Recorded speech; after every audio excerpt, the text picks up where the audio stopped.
Hello' viewers, মই বিশ্বজিৎ দাস আৰু আপোনালোকে চাই আছে আপোনালোকৰ একমাত্ৰ প্ৰিয় ইউটিউব চেনেল অনলাইন কৰ্ণাৰ।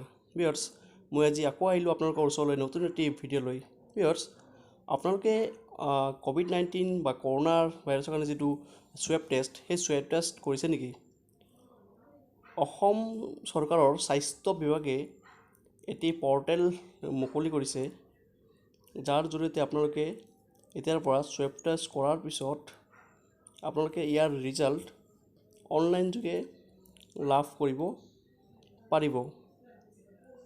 পূৰ্বতে তেওঁলোকে পজিটিভ হ'লে বা নেগেটিভ হ'লে কোৱা নাছিল, কিন্তু পজিটিভ হ'লে তেওঁলোকে 3-4 দিনমানত আপোনালোকক কল কৰি জনাইছিল, কিন্তু এতিয়া আপোনালোকে ইয়াক অনলাইন যোগে জানিব পাৰে। ইয়াৰ বাবে আপোনালোকে কি কৰিব, আপোনালোকৰ মোবাইল বা লেপটপত গৈ covid19.assam.gov.in চাৰ্চ কৰিব বা এণ্টাৰ কৰি দিব।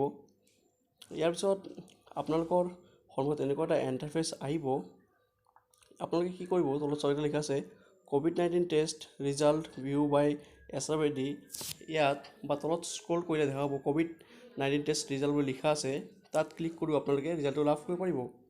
আপোনালোকে যেতিয়া COVID-19 টেষ্ট ৰিজাল্টটো ক্লিক কৰিব, কৰাৰ পিছত আপোনালোকে এটা পপআপ এটা আহিব, সেইটো আপোনালোকে অ'কে কৰি দিব। মই এইটো অ'কে কৰি দিছোঁ।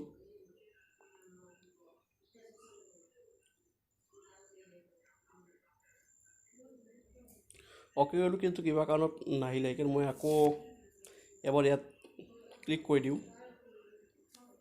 এটা পপআপ আহিছে, অ'কে কৰিলোঁ, চাওক এতিয়া নতুন এটা পেজ খোল খাইছে। আপোনালোকে ইয়াতে কি কৰিব লাগিব, চাওক ঠিক আছে SRFID, আপোনালোকে SRFID-টো আপোনালোকে এণ্টাৰ কৰিব পাৰিব। এতিয়া কথাটো হ'ল, আপোনালোকে SRFID-টো ক'ত পাব, শুনক। আপোনালোকে যেতিয়া অনলাইন বা স্বেব টেষ্ট দিছিলে, তেতিয়া আপোনালোকৰ মেছেজত এনেকুৱা এটা ID এটা আহিছিলে। এইটো আপোনালোকে যিটো SRFID এটা আপোনালোকে দিব, দি পেলাই ইয়াতে আপোনালোকে এণ্টাৰ কৰিব। এণ্টাৰ কৰি আপোনালোকে চাৰ্চ কৰিলে আপোনালোকৰ ৰিজাল্ট পাই যাব। এইটো আজিৰ পৰাই আপোনালোকৰ লাগু হৈছে। এতিয়াৰ পৰা আপোনালোকৰ স্বেব টেষ্টৰ ৰিজাল্ট